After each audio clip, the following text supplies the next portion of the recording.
여러분, 안녕하셨어요. 이번 차시는 코드 설계 심화학습을 하는 그런 시간입니다. 이미 따로도 설명을 드리지 않아도 여러분들 이제 2번 경험을 하셨기 때문에 어떤 식으로 이 시간이 진행되는지 잘 알고 계실 겁니다. 자, 바로 학습에 들어가도록 하겠습니다. 자, 여러분들은 일단 컴퓨터를 활용하시거나 지금 컴퓨터를 쓸 수 없는 그런 환경에 계신 분들은 어떤 메모할 수 있는 그런 준비를 좀 가르쳐 주시기 바랍니다. 자, 코드 설계를 하는데 코드 설계 순서에 따라 잘 나열한 것은 하고 물어봤죠. 우리가 이제 코드 설계를 할 때 어떤 순서를 가지고 합니까? 자, 박스 안에 보기를 한번 먼저 살펴볼게요. A에는 코드 문서화. 문서화는 통상적으로 가장 마지막에 이루어지겠죠. 그 다음에 이제 코딩할 내용을 결정하고, C는 사용 범위 및 기간을 결정하고, D는 코딩 방법을 결정하는 이런 식으로 보기가 제시가 됐습니다. 자, 가장 먼저 우리가 수행해야 될 것은 이 보기 안에서는 어떤 내용을 가지고 코딩을 할 것인가, 코드화할 것인가를 먼저 코드화할 대상을 결정을 해야 되겠죠. 그래서 B를 제일 먼저 수행을 해야 되겠고요. 자, 그 다음에 이제 이렇게 코드화할 대상, 코드를 어느 정도, 어느 기간에 어떤 범위에 적용해서 사용할 것인가 하는 것을 결정을 해야 됩니다. 자, 이렇게 결정하시고 나서 이제 그 다음 단계에서는 이제 코딩 방법을 정하고 그 다음에 코딩을 하고 난 다음에 그 코드를 문서화하는 이런 절차를 따르게 됩니다.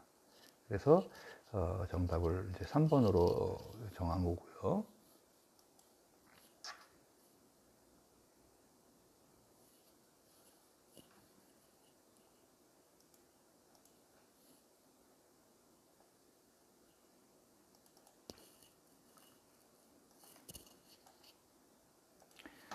네, 다음 문제를 살펴볼게요.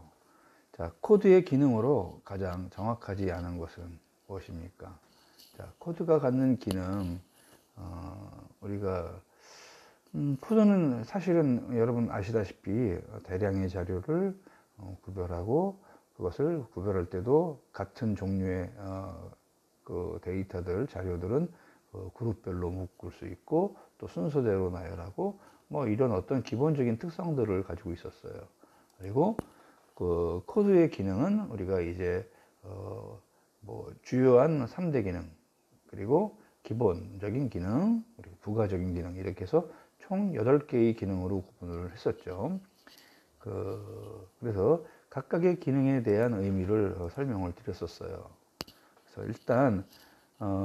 일단 데이터 구분이 용이해야 되겠고 표현 방법을 단순화할 수 있고 데이터를 수정하면 안 되죠. 코드의 기능에 데이터의 수정 기능이 포함되면 안 되겠습니다.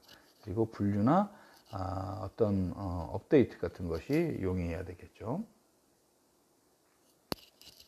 그래서 이제 정답은 1번인데 뭐 그냥 좋은 문제는 아닙니다. 여러분들이 근데 학습에 도움을 되시라고 이렇게 만든 문제니까 이해를 하시기 바라고요. 자, 그 다음에 다음 문제입니다. 자, 우리가 코드화할 항목의 길이, 너비, 부피, 무게 이런 것들을 나타내는 숫자나 문자, 기호 이런 것들을 할 때 사용하는 그런 코드는 어떤 거냐라고 이렇게 물어봤죠. 자, 어떤 거죠? 여러분들 생각을 한번 해보세요.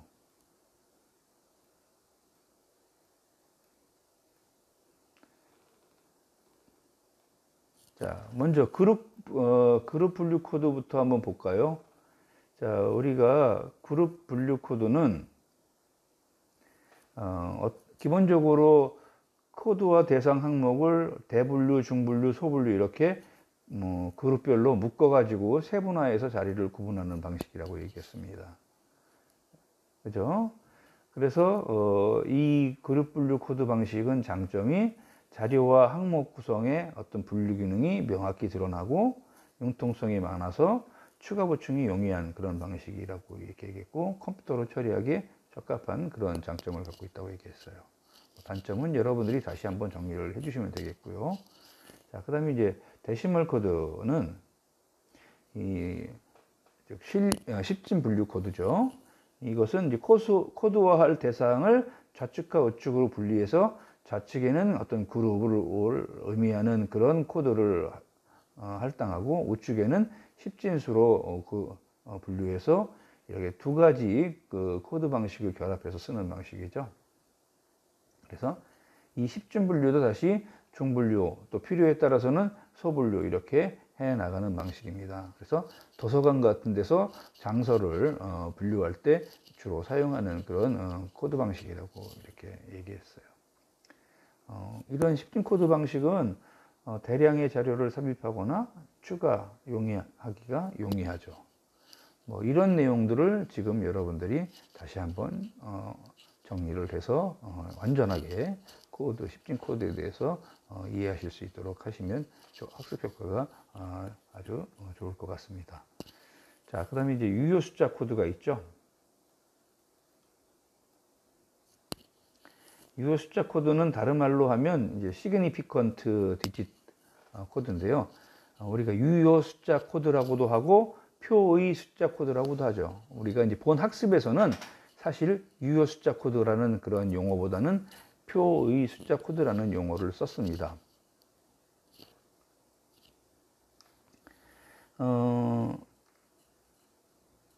이 표의 숫자 코드는 코드와 대상 항목에 관련된 뭐 중량이나 면적, 뭐 이런 거리, 이런 어떤 물리적인 그런 수치들을 직접 코드에 적용하는 방식이라고 얘기했죠. 그래서 본 문제에서 물어보는 정답은 3번 시그니피컨트 디짓 코드가 되겠습니다. 즉 표의 숫자 코드. 다시 얘기하면 여기 문항 보기에는 이제 유효 숫자 코드라고 되어 있는 이것이 정답이 되겠습니다. 자, 그 다음에 이제 결합 코드가 있죠. 결합 코드는 우리 이제 합성 코드라고도 합니다. 그죠? 합성 코드라고 우리 본 강의에서는 학습을 했어요. 합성 코드는 이제 2개 이상의 코드를 조합해서 만드는 코드예요. 그래서 이제 2개의 코드니까 하나의 코드가 갖고 있는 단점을 다른 코드로의 특성으로 이제 커버하는 그런 방식이라고 말씀을 드렸었습니다. 뭐 이렇게 해서 이 4가지 코드의 정답을 뭐 이제 3번이다 이렇게 맞추는 것도 의미가 있지만, 여러분들이 그룹 클래시피케이션 코드는 무엇이고 특징이 뭐고, 데시멀 코드는 어떤 특징을 갖고 있고, 시그니피컨트 디짓 코드는 어떤 특징을 갖고 있고, 장단점은 뭐고, 그 다음에 컴바인 코드는 어떤 컨셉으로 만드는 코드고, 그 다음에 어떤 특징, 장단점을 갖고 있는지를 정리하시는 것이 본 학습의 의미를 배가하는 그런 자세라고 얘기할 수가 있겠습니다. 자, 이제 4번 문제입니다. 다음 4번 문제는 이런 얘기예요. 다음 유형의 코드 할당 방식은 해서 코드 TV 해서 42. 그러면 이제 이게 어떤 의미냐면 42인치 텔레비전을 의미한다 이거죠. 그 다음에 K30-20-W다 하면 이것은 30W에 220V를 쓰는 그런 화이트 플루센트라고 하는 램프, 즉 형광등이죠. 백색 형광등이에요. 이것을 이제 나타내는 겁니다. 그 다음에 TR7420은 트랜지스터 7420을 의미하고요.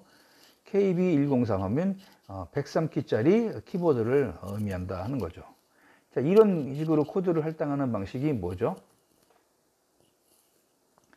이런 식으로 코드를 할당하는 방식을 우리가 연산 코드, 니모닉 코드라고도 합니다. 연산 코드. 그래서 기호식 코드죠. 코드 값을 보면 어떤 대상을 의미하는지를 연상할 수 있도록 그 대상의 의미가 코드의 이름에 그대로 반영된 그런 코드 할당 방식이에요. 니모닉 코드입니다. 그죠? 자, 그 다음에 여기 나와 있는 그룹 분류 코드는 이제 좀 전에 설명을 드렸고, 블록 코드를 한번 보면요. 이제 이 블록 코드도 이제 블록 시퀀스 코드가 있고, 그 다음에 그룹 분류 코드가 있고 이런데요. 이제 여기서 얘기하는 그 블록 코드는 이제 블록 시퀀스 코드를 말하죠. 그래서 이 블록 코드 또는 블록 시퀀스 코드는 순차적인 코드를 만드는데 미리 정해놓은 공통의 특성에 따라서 사전에 그 몇 개의 블록, 그룹으로 나눠놓고 그 블록 안에서 순서대로 코드를 매겨주는 그런 방식입니다. 그렇죠?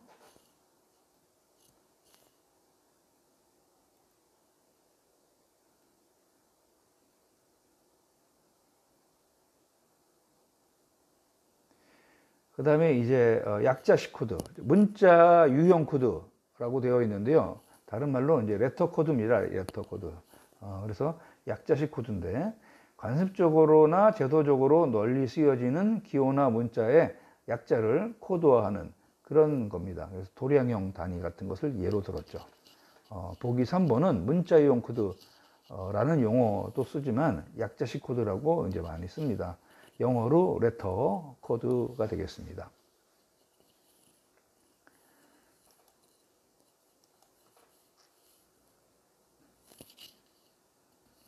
네, 입력 데이터 오류의 원인 중 왼쪽과 오른쪽 숫자를 데코레이션 하여 발생하는 그런 오류를 뭐라고 하느냐.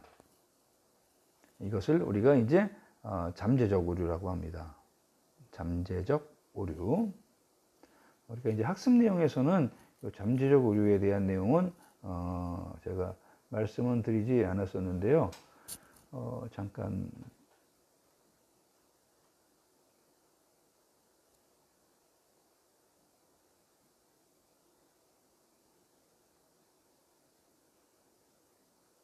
네, 그런 빠진 내용입니다. 자, 그 다음에 이제 다음 유형을 보죠. 문제를 보면 오류 유형 코드 입력 시 한 자릿수 누락 후 기록되는 오류, 한 자리가 누락이 됐어요. 그러면 우리가 이제 학습한 내용 중에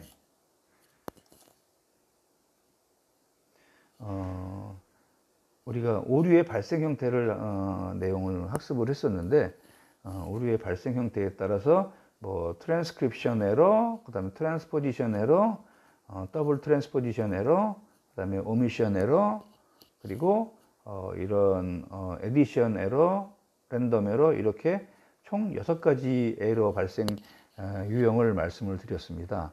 자, 그죠? 이 중에서 랜덤 에러는 뭐냐 하면 에러가 2가지가 이상이 결합돼서 발생을 합니다. 그리고 일정한 규칙 없이 발생을 해요. 그래서 예를 들면 우리가 5자리로 코드를 만들기로 약속을 했어요. 1, 2, 3, 4, 5. 근데 1, 2, 3, 4, 5, 6 이렇게 발생할 수도 있고요. 또는 1, 3, 2, 4, 5 이런 식으로 발생할 수도 있어요. 무작위로 일어나는 거죠. 자, 그 다음에 생략 에러, 생략 오류 또는 누락 오류라고도 하죠. 오미션 에러입니다. 우리가 이제 본 강의할 때는 생략 에러라고 이렇게 설명을 드렸었는데 이제 빠뜨리는 겁니다. 그래서 코드를 입력할 때 한 자리를 빠뜨리고 기록하는 그런 오류입니다. 그래서 6번에서 물어보는 정답은 2번이 정답이 되겠죠. 그 다음에 이제 3번 트랜스크립션 에러는 우리가 여기서는 이제 필사 오류라고 했는데 적으면서 실수를 한다는 얘기죠. 오자입니다. 오자. 잘못 쓰는 거죠. 그래서 코드를 기입할 때 하나의 문자나 숫자, 그 코드를 자리를 잘못 쓰는 오기해서 발생하는 에러를 말합니다. 그리고 전위 오류라고 해서 트랜스포지션, 그러니까 포지션이 바뀌는 건데 입력할 때 좌우 자리가 바뀌면서 발생하는 오류를 우리가 트랜스포지션 에러라고 이렇게 학습을 했습니다. 다 정리되셨죠?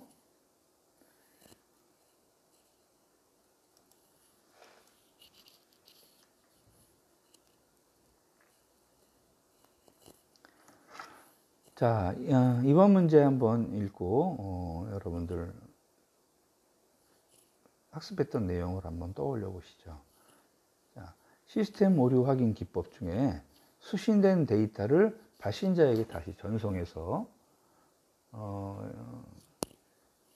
원본 데이터와 비교를 해서 오류가 있었다 없었다를 확인하도록 하는 방식을 우리가 뭐라고 하느냐 하는 겁니다. 그래서 이런 것은 우리가 이제 소위 얘기하는 프로그램에 의한 그런 검사, 오류가 있었는지 없었는지를 검사하는 그런 방식 유형이 아주 많은 유형이 있었어요. 정말 너무 많은 유형이 있어서 아마 여러분들 쉽게 전달 또는 이해 내용을 다 이제 일일이 암기하셔야 되는 그런 부분이 있었는데요. 여기 이제 보기에 있는 내용을 중심으로 다시 한번 우리가 내용을 정리를 해보는 걸로 하죠. 그러면 여러분들 예를 들면 밸런스 에러라고 하는 것은 어떤 겁니까? 우리가 밸런스 에러는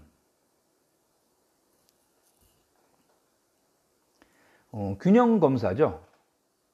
균형 검사 또는 어떤 잔액을 확인하는 그런 균형 검사입니다. 균형 검사. 우리가 밸런스 체크는 균형 검사하는 건데 우리가 어떠냐면 소위 얘기하는 대차 대조표라고 하는 금전거래 장부에서 돈을 빌렸고 돈을 갚았고 하는 그런 돈을 빌릴 때와 그 다음에 돈을 상환했을 때 그 금액의 차이가 어떻게 되는지를 기록을 하는 거예요. 기록하는 그런 원리인데 여기서도 그런 원리를 이용을 해서 이렇게 대변과 차변의 합계를 비교 검사하는 것과 같은 방식으로 컴퓨터를 이용해서 계산한 값과 그 다음에 이 결과가 같은지를 이렇게 구분하는 방식이 이제 이 밸런스 체크가 되겠습니다. 잔액 확인이라는 방식으로 이렇게 여러분이 우리가 써놨지만 이제 균형 검사라고 본 강의에서는 용어를 말씀을 드렸어요. 그 다음에 이제 레인지 체크가 있죠. 이 레인지 체크는 소위 얘기하면 유효 범위를 검사를 하는 겁니다. 즉 입력 데이터의 그 항목에 지정된 최소값과 최대값의 범위를 검사를 하는 거예요. 자, 그래서 만약에 우리 한국 사람 이름을 입력하는 성명란이 있다 하면 한국 사람 이름은 반드시 한자 이상의 패밀리 네임, 성과 한자 이상의 이름으로 구성이 됩니다. 그러니까 적어도 한글 2글자, 그리고 많으면 한글 6글자까지 이름으로 입력이 되면 되겠죠. 그런데 간혹 이제 귀화하거나 아니면 결혼을 통해서 이주한 이주민 같은 경우에는 이름이 더 큰 경우도 있어요. 그죠? 더 긴 경우도 있어요. 그래서 요즘은 이제 이런 이런 레인지 체크를 그런 경우에는 걸리는 경우가 생길 수가 있습니다. 자, 그 다음에 이제 리미트 체크가 있어요. 이 리미트 체크는 한계 검사라고도 하는데 입력 데이터를 미리 정해놓은 규정된 범위 안에 존재하는 값을 입력했는가를 검토하는 겁니다. 자, 그 다음에 이제 에코 체크는 우리가 뭐라고도 하냐면 반향 검사라고도 하죠. 그래서 수신된 데이터를 송신 측에게 다시 되돌려 보내 가지고 내가 이런 데이터를 받았는데 네가 보낸 데이터가 맞니? 확인해 줘 라고 하는 방식이에요. 그래서 7번의 정답이 4번이 된 겁니다. 이해하셨죠? 자, 그 다음에 이제 8번은 우리가 이런 문제입니다. 코드 오류 유형 중 입력 시 왼쪽과 오른쪽 숫자가 변경되면 어떤 오류가 발생하느냐. 위치가 바뀌는 거니까 트랜스포지션 에러가 되겠죠. 그렇죠? 트랜스포지션 에러가 될 겁니다.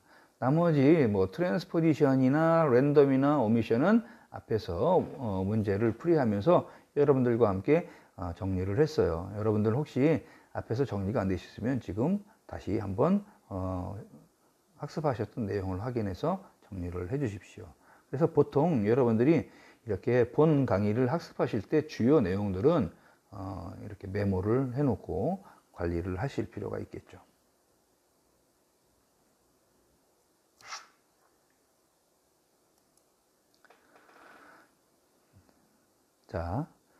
자, 코드의 오류 유형 중에 다음과 같이 입력할 때 숫자 하나가 잘못된 기록됐어요. 그러면 어떤 오류가 발생한 것인가?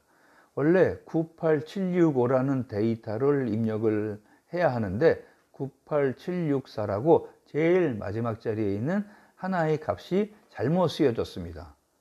그러면 이것은 오기로 인한 그 에러죠.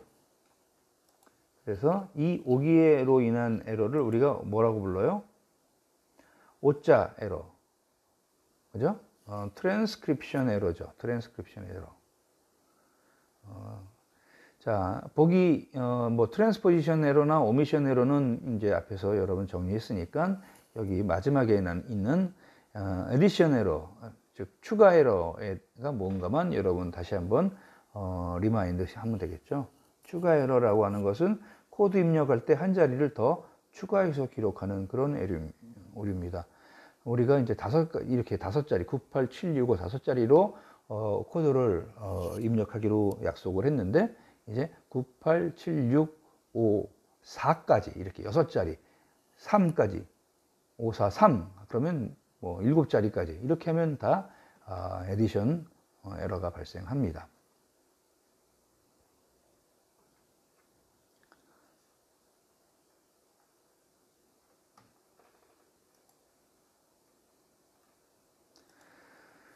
자, 이제 10번입니다.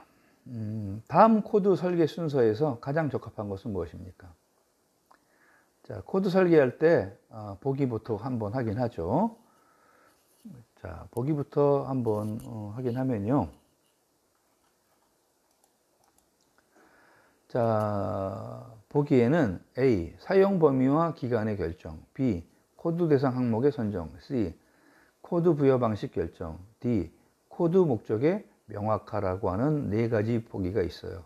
자, 우리가 코드를 설계할 때 전부 코드 설계하는 과정은 본 강의에서 8가지 단계를 거쳐서 코드를 설계하는 것으로 이렇게 설명을 드렸습니다.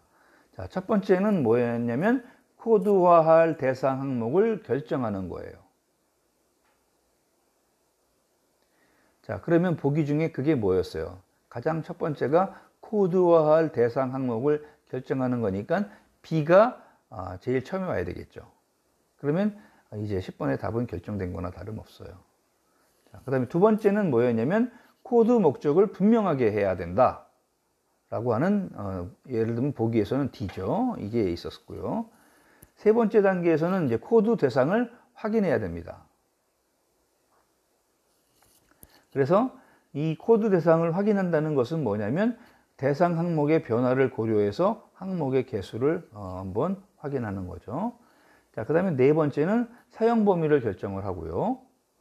다섯 번째는 사용 기간을 결정을 합니다. 그래서 우리 보기의 A는 이 2가지 단계를 한꺼번에 묶어서 표현을 했어요. 그죠? 그리고 그 다음 단계에서는 이제 코드 대상의 특성을 분석을 하고 6번째, 7번째 단계에서는 이제 코드화할 방식을 결정을 합니다.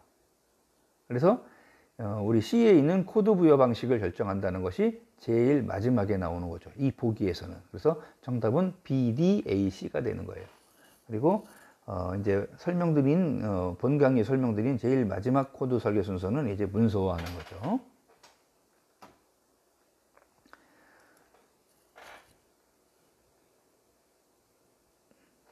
자, 이제 11번 문제는 이제 앞에서 나왔던 거하고 유사한 문제인데 무게, 용량, 거리, 면적 이런 것 물리적인 값을 코드에 직접 적용하는 방식.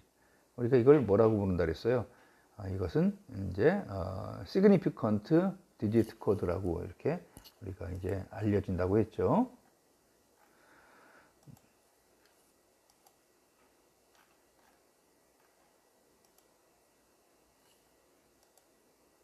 그래서 우리가 이제 표의 숫자 코드라고 이렇게 부른다고 했습니다. 표의 숫자 코드.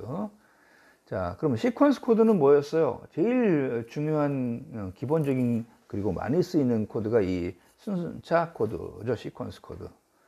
이 시퀀스 코드는 일련 번호식 코드라고도 합니다. 그래서 자료를 어떤 논리적인 순서로 쭉 배열해 놓고 그것을 기준으로 차례차례 코드를 부여하는 방식이에요. 가장 기본이 되는 방식이죠. 블록 코드는 뭐 이제 앞에서 한번 설명을 드렸었어요. 그죠? 그래서 이렇게 이제 몇 개의 블록으로 미리 만들어 놓고 그 블록 안에서만 순서대로 쭉 이렇게 하는 방식이고요. 그다음 이제 데시멀 코드는 10진 분류 코드로 도서관에서 많이 쓰는 그런 방식이라고 얘기했습니다. 자, 12번. 이미 크기의 블록으로 분할해서 공통 특성에 따라 블록의 일련 번호를 미리 부여. 이것은 이제 2번 블록 코드라는 거죠. 자, 다음 중 10진 분류 코드에 대한 설명으로 올바르지 않은 것은? 자, 10진 분류 코드에 대한 설명 아까 앞에서 했습니다. 그러면 이 10진 분류 코드는 단점이 뭐냐면 기계 처리가 불편하다라는 단점을 가지고 있어요. 4번이 잘못됐습니다. 기계 처리, 기계 가공이 쉽다, 용이하다, 아닙니다. 그러면 앞에 보기 1, 2, 3번은 맞는 거겠죠. 그래서 이런 식으로 표현될 수도 있습니다.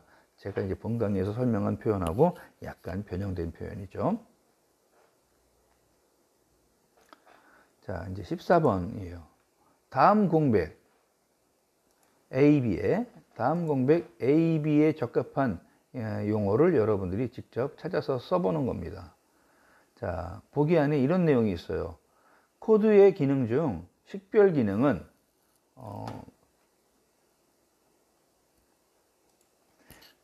자, 식별 기능은 뭐 어떤 기능이었어요? 다른 것으로부터 A가 될 수 있는 기능이고 정보를 동일한 특성을 갖는 데이터로 그룹화하고 분할하는 기능은 B 기능이다. 즉, A에는 차이를 얘기하죠. 차이. 다른 것과 구별할 수 있는 differentiate. 그 다음에 B는 그룹화하고 분할하는 기능은 classification입니다. classification. 그래서 이제 뭐냐면 분류 기능이죠.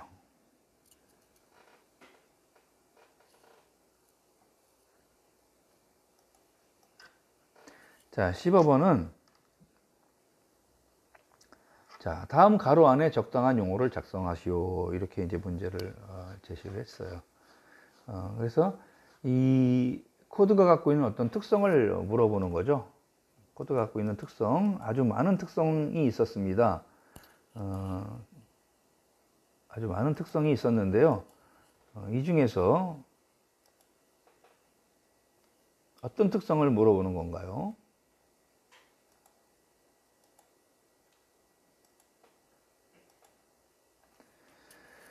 자, 이건 가로는 특정 원칙에 따라 개별 부품을 제작하는 그런 특성입니다. 일관성은 일반적으로 주어진 특성을 말하고요.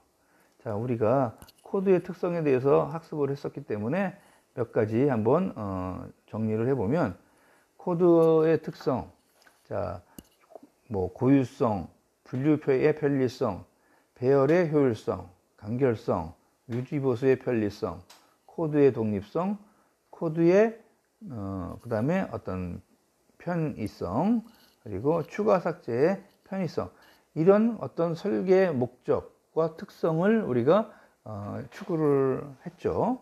추구를 하고요. 자, 그 다음에 코드 설계를 할 때는 그 다음과 같은 사항을 고려해야 한다 그랬어요. 어떤 거냐면 적합성, 그리고 일관성. 그래서 여기서 얘기하는 일관성이라는 것은 하나의 방법으로 부여되는 특성이에요. 그래서 일방적으로 주어진 특성을 우리가 일관성이라고 이렇게 얘기했고요. 그다음에 이제 공통성과 체계성. 이제 일정한 원칙에 따라서 개개의 부분이 잘 조직되는 특성이에요. 그래서 여기에 좀 기계적으로 이렇게 표현되어 있지만 정답은 체계성이 되는 겁니다. 여러분들 코드 설계 시 고려해야 할 사항 전부 8가지 고려할 사항이 있었어요. 이것을 뭐 적합성, 일관성, 공통성, 체계성, 확장성, 간결성, 고유성, 그 다음에 이제 배열성 8가지였는데 이것들을 아주 심플하게 정리를 해드렸으니까 그걸 다시 한번 찾아서 확인하시도록 이렇게 해주시기 바랍니다.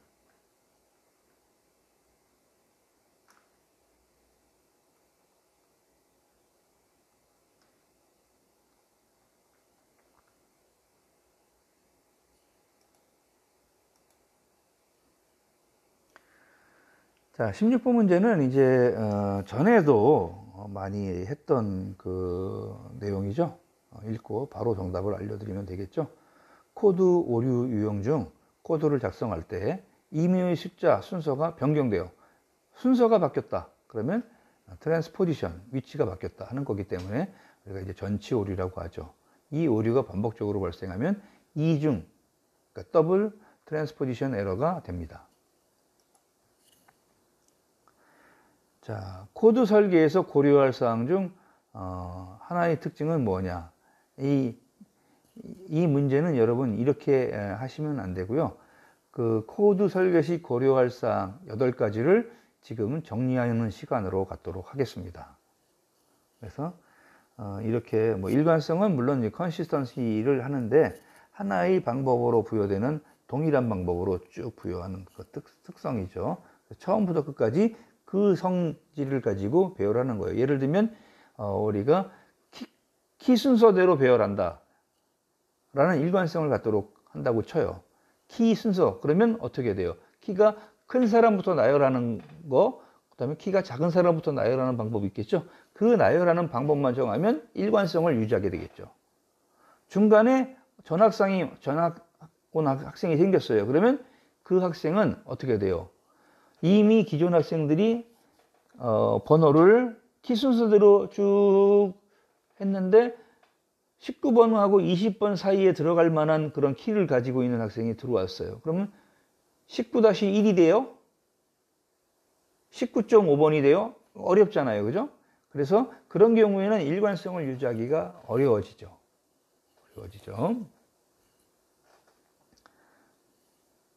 자, 8가지 고려사항 지금 17번 문제를 통해서 여러분들이 정리를 하시는 게 좋겠습니다.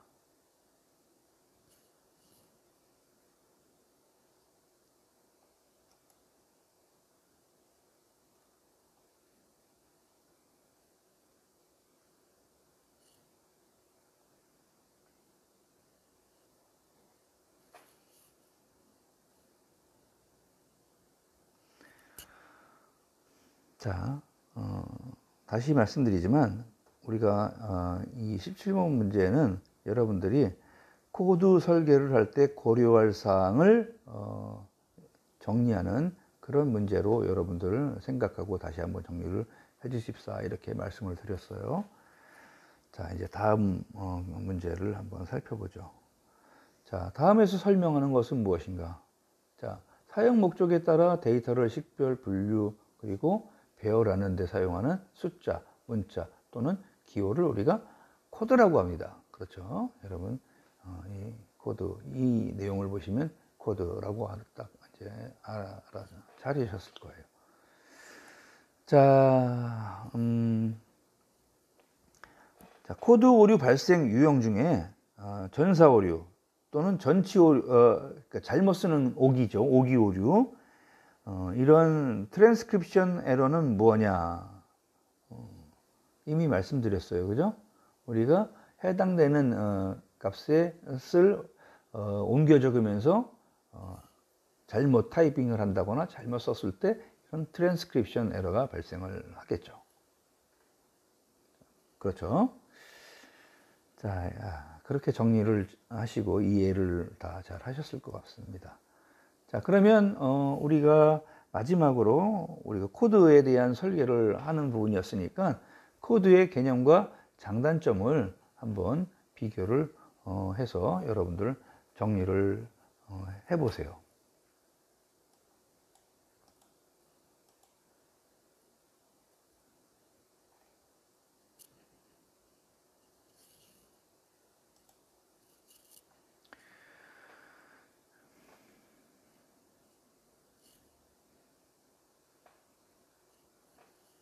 네, 제가 물론 여러분들 보이시는 이 화면에 해설을 좀 해놨어요. 그래서 코드 하면 어떤 물리적인 그러니까 웨이트나 즉 무게, 몸무게 아니면 면적, 용량, 이런 거리 뭐 이런 여러 가지 또는 특정한 아이템과 관련된 어떤 성능 이런 것들을 이런 어떤 뭐라고 하죠? 물리적인 값들을 특정해서 적용할 수 있는 코드로 적용할 수 있도록 하는 그런 방식을 우리가 말합니다.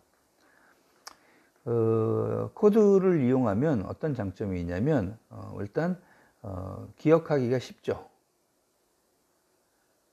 그리고 아주 자주 사용되는 그런 것들에는 동일한 어떤 코드를 붙어 있기 때문에 우리가 잘못 표현하거나 잘못 기입할 어떤 가능성이 확실히 현저하게 줄어들겠죠. 반면에 단점도 있어요. 단점도 있어서 아이템이 그 어떤 이런 문자 길이가 길면 그러면 길어질 수가 있고요. 그러니까 어떤 그 아이템의 명칭보다도 코드의 길이가 길어질 수 있다는 얘기고 또 분류하는 게 어려움이 있을 수가 있고 그리고 어떤 기계 즉 컴퓨터로 처리하는데 불편할 수도 있다 하는 겁니다. 이런 내용을 제가 이제 정리해 드렸는데요.